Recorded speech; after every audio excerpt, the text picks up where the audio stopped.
ہم یہ کہانی BBC اردو سروس کے ویب سائٹ سے پڑھ کر سنا رہے ہیں۔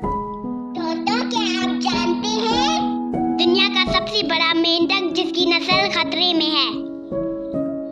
آپ نے بھی کبھی نہ کبھی بچپن میں نمی والی جگہ پر مینڈک کو پھدکتے دیکھا یا رات کے اندھیرے میں ٹٹراتے سنا تو ہوگا، لیکن کیا آپ نے کبھی بلی کے قد و قامت جتنا مینڈک دیکھا ہے کبھی؟ جب افریقی ملک کیمرون کے سیڈرک فوگوان کا پہلی بار سامنا ایک بہت بڑے سائز کے نایاب قسم کے مینڈک سے ہوا تو اس کے حجم نے انہیں حیران کر دیا۔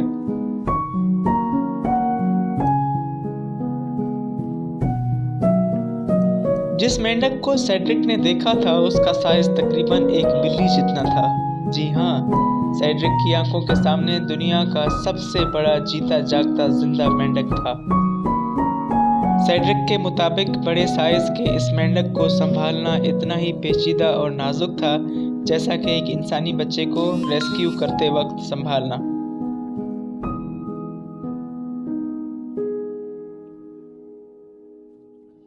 افریقی ملک کیمرون کے بقائے ماحول سے منسلک سیڈرک معدومیت کے خطرے سے دوچار اس نایاب مینڈک کے تحفظ میں اس قدر دلچسپی لی کہ انہوں نے ایک خصوصی پروجیکٹ ترتیب دیا اور اس کو اپنی زندگی کا منفرد تجربہ قرار دیا۔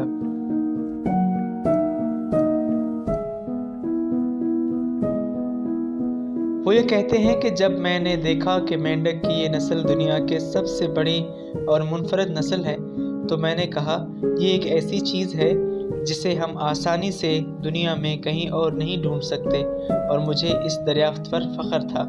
ان کے مطابق علاقے کے لوگ ایسی نایاب نسل کی دریافت پر بہت خوش ہیں اور اسے اپنے علاقے کی ثقافتی قدر سے جوڑ رہے ہیں۔ یہ کبیر جثہ مینڈک ایک عام گھریلو بلی کے قد و قامت کی طرح ہو سکتے ہیں۔ ان کی لمبائی 32 سینٹی میٹر یعنی 13 انچ تک اور ان کا وزن 3.25 کلوگرام یعنی 7.2 پاؤنڈ سے زیادہ ہو سکتا ہے۔ وسطی افریقہ کے ملک ایکواٹوریل گنی اور کیمرون میں کئی دہائیوں سے اس بڑی جسامت والے مینڈک کو خوراک اور پالتو جانوروں کی تجارت کے لیے بہت زیادہ شکار کیا جاتا رہا ہے۔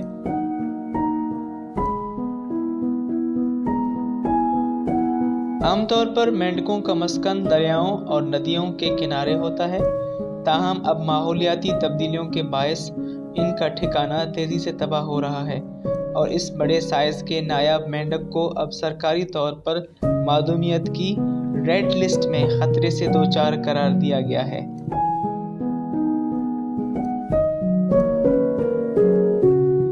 مینڈک کی اہمیت کے حوالے سے سائنس میں ہمیں جو معلومات ملتی ہیں اس سے بہت کم لوگ واقف ہیں۔ یہاں تک کہ کیمرون میں بھی بہت سے مقامی لوگ جانتے ہی نہیں کہ ماحولیاتی نظام کے لیے مینڈک کی افادیت کیا ہے اور یہ خصوصاً فصلوں کو نقصان پہنچانے والے کیڑوں کے شکار کے لیے کتنا فائدہ مند ہے۔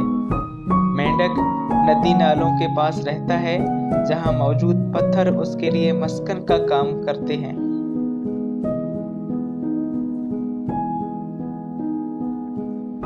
ماحول کی بقا کے لیے کام کرنے والی کنزرویشن ٹیم شکاریوں کو جانوروں کے لیے بطور شہری سائنسدان بننے پر آمادہ کرتی ہے جو مینڈک کو کھانے کے لیے استعمال کرنے کے بجائے اس کی موجودگی کا ریکارڈ رکھ سکیں۔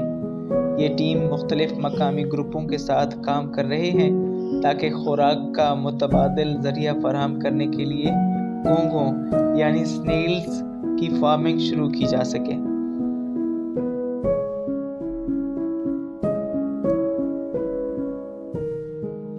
ایسے ہی ایک سابقہ شکاری نے ایک مقامی فرد کے مینڈک کے پکڑنے کے اقدام کو رپورٹ کیا تو یہ ان دیہویکل مینڈکوں کی نسل کو بچانے کے لیے ایک اہم موڑ ثابت ہوا۔ سیڈرک مینڈک کو بچانے اور اسے جنگل میں اس کے ٹھکانے پر واپس پہنچانے میں کامیاب رہے۔ وہ کہتے ہیں کہ ہمیں اپنی کوششوں پر فخر ہے۔ بڑی نسل کے ان نایاب مینڈکوں کو بچانے کے منصوبے کو کنزرویشن لیڈرشپ پروگرام CLP کی مدد حاصل ہے۔ اس پروگرام کو fauna and flora international, birdlife international اور وائلڈ لائف کنزرویشن سوسائٹی کے ذریعے چلایا جاتا ہے۔